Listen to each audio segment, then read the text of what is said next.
So hello friends, welcome back again in Phoebe engineers. तो unit 1 हम पढ़ रहे थे आरएसी का। पार्ट 8 में हम पढ़ेंगे regenerative air refrigeration system. Okay तो guys, regenerative air refrigeration system. तो इससे पहले हम लोग ये पूरा जो लेक्चर है वो फुल्ली एयर पे डिपेंड है। मतलब जो रेफ्रिजरेंट के लिए हम एसी में या फिर रेफ्रिजरेटर में जो हम रेफ्रिजरेंट यूज कर रहे हैं, जो लिक्विड यूज कर रहे हैं, जो फ्लूइड यूज कर रहे हैं, वो क्या है? हमारा फ्लूइड एयर है। ये पूरे यूनिट में हम यही डिस्कस करेंगे। तो अब उसके कूलिंग के तरीके पे अलग अलग नाम है कि कैसे हम उस एयर को, गर्म हवा जो रूम से ले रहे हैं, उसको वापस ठंडा करके भेज रहे हैं आपके रूम तक, आपके कैबिन तक। तो जनरली जो ये टॉपिक चल रहा है ये एयरक्राफ्ट के लिए चल रहा है, क्योंकि जनरली एयर जो होता है, एयर रेफ्रिजरेशन सिस्टम, ये हम ज़्यादातर एयरक्राफ्ट में ही यूज़ करते हैं। ठीक है, बाकी जो आपने फ्रिज हो गया, यहाँ पे हम लिक्विड नाइट्रोजन हो गया, अमोनिया हो गया, ये सब यूज़ करेंगे। ठीक है, तो ये हमारा पूरा सिस्टम जो है ये आपका एयरक्राफ्ट में लगा होता है। ये सिस्टम वर्क कैसे करता है अब हम ये देखेंगे। इससे पहले लेक्चर्स में आपको सिंपल एयर रेफ्रिजरेशन सिस्टम मैंने बताया, बूट स्ट्रैप बताया, and now regenerative air refrigeration system. तो याद होगा आपने आईसी इंजन का जब लास्ट यूनिट ऐसा कुछ पढ़ रहे हो तो उसमें बहुत सारे होंगे ऐसे कि पावर प्लांट में भी पढ़े होंगे कि कौन कौन से तरीके होते हैं। बहुत सारे रीजनरेटिव वहाँ भी आप पढ़े होंगे, थर्मोडायनेमिक में वहाँ भी आप सिंपल एयर पढ़े होंगे, रीजनरेटिव पढ़े होंगे, कूलिंग के ऐसे बहुत सारे तरीके थे। यहाँ भी हम वही डिस्कस करने वाले हैं। तो चलिए देखते हैं। देखो, ये एम्बिएंट एयर है। एम्बिएंट एयर का मतलब क्या होता है? एम्बिएंट एयर का मतलब होता है वो एयर जिसमें एयर तो है, एयर मीन्स एयर में mixture of too much gases. ठीक है, फॉर एग्जांपल नाइट्रोजन भी है उस एयर में, उस एयर में आपका हाइड्रोजन भी है, सारे उसको बोलते हैं एम्बिएंट एयर। अब वो एम्बिएंट एयर हमारे एयरक्राफ्ट के अंदर गया। ठीक है, नाउ अब वो स्टार्ट होगा रैमिंग ऑफ एयर। एयर का मूवमेंट, एयर क्या करता है? रैमिंग करता है, मीन्स ठंडा करता है विद द हेल्प रेफ्रिजरेटर में जाके हीट एक्सचेंजर में जाएगा। और जो हीट एक्सचेंजर में जो ऑलरेडी गर्म हवा आ रही है वो रैमिंग है, क्योंकि थोड़ा सा एज कम्पेयर टू, क्योंकि ये एटमॉस्फेयर प्रेशर, एटमॉस्फेरिक बोले तो ये टेम्परेचर है, मीन्स ये है टीए। ओके, और जो हवा, गर्म हवा जो एयरक्राफ्ट से हम ले रहा है कंप्रेसर, उसका टेम्परेचर होगा समथिंग T1। तो जो T1 होगा इज मोर देन TA। ठीक है, तो ये प्रोसेस हीट एक्सचेंजर में तब चालू होगा जबकि हमें पता है कि हमारा टेम्परेचर कैसे मूव करता है, from hot body to cold body, तभी हमारा एक्सचेंज स्टार्ट होता है। टेम्परेचर हीट एक्सचेंजिंग तभी स्टार्ट होता है। क्लियर? तो मेन कंप्रेसर क्या करता है, ये वर्क कैसे करता है? टरबाइन से। इसके आगे टरबाइन लगा रहता है जो कि जो आपका इंजन है, इंजन से जो एग्जॉस्ट गैस निकलता है वो उस टरबाइन को रोटेट करता है। तो उससे ये शाफ्ट जोड़ा है मेन कंप्रेसर। मेन कंप्रेसर क्या करता है? आपकी जो कैबिन वगैरह में जो भी गर्म हवा है उसको लेता है, उसको और कंप्रेस करता है। ठीक है, जो टीए को लेता है और बाकी जो भी जैसे कि आपने एयरक्राफ्ट में क्या क्या गर्मी, सन का, क्योंकि आप काफ़ी ऊपर उड़ रहे होते हो तो सन का डायरेक्ट इफेक्ट पड़ता है। कंपोनेंट्स जो है उसकी हीट बहुत ज़्यादा ऐसा हीट है, तो उस सबको लेके और कंप्रेस करता है ताकि वो टेम्परेचर T1 तक पहुंच जाए। कंप्रेसर का क्या, मेन कंप्रेसर क्या करता है? अपने नॉर्मल एयर को उसका प्रेशर इंक्रीज करता है as well as temperature will be increases. फिर वो क्या होता है, वो हवा जो है गर्म हवा वो आता है हमारे किसमें? Heat exchanger, primary heat exchanger में। प्राइमरी हीट एक्सचेंजर में आता है और ये ठंडा होता है with the help of RAM air. With the help of RAM air के हेल्प से ये हमारा ठंडा होता है। ठीक है, आफ्टर डेट यहाँ से निकलने के बाद, प्राइमरी हीट एक्सचेंजर से निकलने के बाद वो हवा जाता है सेकेंडरी रीजनरेटिव हीट एक्सचेंजर। अब देखो, वैसे तो ये भी हीट एक्सचेंजर है, बट हम यहाँ पे रीजनरेटिव हीट एक्सचेंजर क्यों नाम दिए? या तो हम इसको ऐसे बोल सकते जैसे बूट स्ट्रैप में पड़ा heat exchanger number 1, heat exchanger number 2। इसका रीजनरेटिव नाम इसलिए पड़ा, थोड़ा आप ध्यान देना, आगे के प्रोसेस में क्लियर हो जाएगा। ओके, तो अभी हम यहाँ पे स्टॉप करते हैं। ठीक है, अभी जो रैम एयर है इसको ठंडा करके निकला बाहर, वो कहाँ चला गया? वो जो हमारा ये एग्जॉस्ट फैन है उसको खींचकर बाहर निकाल दे रहा है, एटमॉस्फेयर में फेंक दे रहा है। ठीक है, ओके, नाउ यहाँ से स्टार्ट करते हैं। तो ये हवा आया हमारा रीजनरेटिव हीट एक्सचेंजर में आया, और ठंडा होने के बाद, और ये ठंडा होने के बाद फिर कहाँ गया? कूलिंग टरबाइन में। कूलिंग टरबाइन में जाने के बाद ये एयर क्या होता है? एक्सपेंड होता है। ठीक है, क्योंकि एक्सपेंशन होता है कूलिंग टरबाइन में, एक्सपेंड होता है तो उसका प्रेशर और टेम्परेचर और गिरता है। आफ्टर डैट ये जाता है हमारे कैबिन में, ठंडा, फुल्ली ठंडा हो गया, टेम्परेचर मेंटेन करके रखा रहता है कैबिन में, जो आपको डिग्री चाहिए वो डिग्री। अब इसका रीजनरेटिव इसलिए नाम पड़ा, जो ठंडा हवा यहाँ से निकल रहा है, ठीक है, उससे कुछ amount of, for example 1/3 of क्या किया इसने, वापस यहाँ पे जो प्राइमरी हीट एक्सचेंजर था इसको, इसमें जो हम ठंडा करने के लिए जो फ्लूइड यूज़ कर रहे हैं वो है RAM air, but in this case जो ठंडा गैस यहाँ से निकल रहा है उसी को हम वापस भेज रहे हैं हमारे मेन फ्लूइड को ठंडा करने के लिए, इसलिए इसका बना रीजनरेट किया वो फिर रीजनरेट किया वो। क्लियर। और तो कूलिंग टरबाइन हमारा क्या हो रहा है, घूम रहा है, इसके हेल्प से एग्जॉस्ट घूम रहा है, तो जो रैम एयर है इसको बाहर की ओर फेंक रहा है, और ये हमारा जो गैस ठंडा गैस निकला वो कैबिन में चला गया, टेम्परेचर मेंटेन करके एयरक्राफ्ट का रखता है। क्लियर। अब देखते हैं इसका टीएस डायग्राम। तो टीएस डायग्राम जैसे कि पता है 1 से 2 प्रोसेस, ये 3 लाइन हमने बनाया।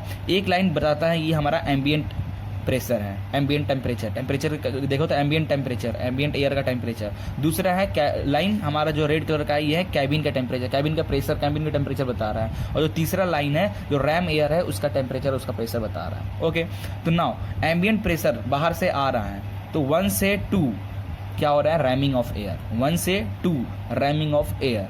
ओके, नाउ 2 से 3 का कंप्रेशन, मेन कंप्रेसर जो आपका मेन कंप्रेसर है यहाँ पे प्रोसेस हो रहा है। 2 से 3 क्या हो रहा है, ये गैस को वो कंप्रेस कर रहा है ताकि वो TA T1 में बदल जाए।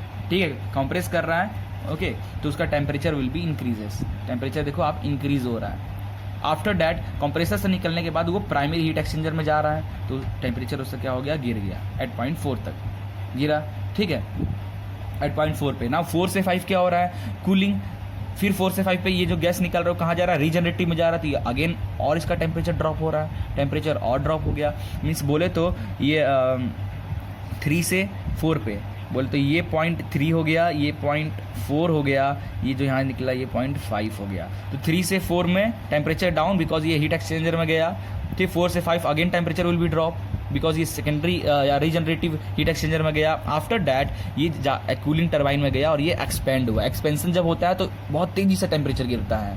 ठीक है, तो एक्सपेंशन 5 to 6, हमारा ये 5 और ये पॉइंट ले ले 6, तो 5 से 6 क्या हो रहा है, एक्सपेंड हो रहा है। तो ये और टेम्परेचर हमारा गिरा, और कहाँ तक गिरेगा, कैबिन टेम्परेचर, क्योंकि कैबिन में जो टेम्परेचर मेंटेन करना है वो कैबिन टेम्परेचर देगा। आफ्टर डेट 6 to 7, ये 6 to कैबिन टेम्परेचर 7, ये हमारा क्या है, आउटपुट।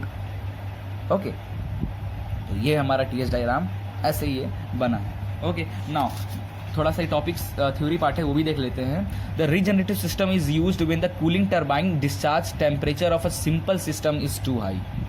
इसमें क्या होता है, जब फॉर एग्जांपल रीजनरेटिव का यूज़ तब कब करते हैं हम, आपको कैबिन में चाहिए 25 डिग्री सेल्सियस मेंटेन करके रखना है। ठीक है, 25 डिग्री सेल्सियस मेंटेन करके आपको रखना है, बट जो कूल एक्सपेंशन होने के बाद आपको मिल रहा है और कम टेम्परेचर हो जा रहा है, मीन्स 15 डिग्री सेल्सियस मिल रहा है, तो भाई अंदर जो ड्राइवर को ठंड लग जाएगी यार, बहुत ज़्यादा टेम्परेचर कम हो गया। तो ऐसा कभी कभी होता है, कूलिंग टरबाइन को ज़्यादा एक्सपेंड या ज़्यादा कैलकुलेशन अगर अच्छे से नहीं हुआ है, या फिर फॉर एग्जांपल हम रखते ही है, ऐसा है कभी कभी। ठीक है, तो टेम्परेचर ज़्यादा ही कम होने लगता है, ज़्यादा ही कम होने लगता, तो क्या करते हैं, उसका कुछ अमाउंट ऑफ टेम्परेचर को हम कहाँ ट्रांसफर कर देते हैं, as a heat exchanger fluid के टर्म, तो वो हम रीजनरेटिव में करते हैं। Okay, the system is use for supersonic airplanes, बहुत तेज़ी से जो एयरप्लेन चलते हैं उनके लिए हम उसमें हम रीजनरेटिव एयर रेफ्रिजरेशन सिस्टम का यूज जनरली करते हैं। ओके, तो आई थिंक प्रोसेस आपको क्लियर हो गया होगा। प्रोसेस 1 से 2 पे रैमिंग हो रहा था, 2 से 3 पे इन ग्राफ में compressor of air in main compressor. ठीक है, 3 से 4 में cooling of compressed air by RAM air in primary heat exchanger in process 4 to 5 cooling of air in regenerative heat exchanger, 5 to 6 expansion in the cooling turbine, and the 6 to 7 air getting heated into the cabin temperature. Clear? Now अब इसके थोड़ा से हम फॉर्मूले पे आ जाएं।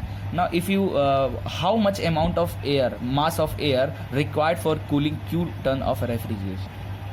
ठीक है, उसका जनरल फॉर्मूला हम पढ़ते ही आ रहे हैं, which is equal to 14,000 Q upon CP। Cabin temperature की बात हो रहा है, ठंडा करना है, तो T7 माइनस T6 ये टेम्परेचर, तो T7 minus T6। Okay, T7 minus T6, इसीलिए ये हुआ इन kg पर आवर।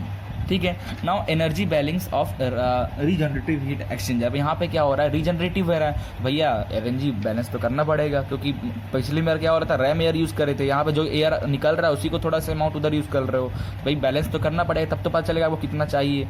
तो let m1 is the total mass of air bled from the main compressor. Main compressor से जो ब्लीडिंग होने के बाद, कंप्रेशन होने के बाद जो एयर निकल रहा है वो, दैट इज m1। और what is the m2, mass of cold air bled from the cooling turbine. Cooling turbine से जो एयर निकल रहा है ठंडा होके, वो m2 अमाउंट पे निकल रहा है। Now for the energy balance of regenerative heat exchanger, m2 cp T8 minus T6 और T8 इट्स T8 T7 होना चाहिए यहाँ पे, जस्ट वेट। तो यहाँ पे मिस्टेक है, इट्स कॉल्ड T7, क्योंकि हम अभी ये किसके लिए M ले रहे हैं, ये भी T7, ठीक है। M2 किसके लिए है, कूलिंग टरबाइन में। तो कूलिंग टरबाइन का जो प्रोसेस है, गैस निकल रहा है वो 6 to 7 में जा रहा है, तो 7 minus T7 minus T6, okay, और T7 minus T6, clear, which is equal to m1 total mass of air blade in main compressor, that is T4 minus T5 in main compressor, clear।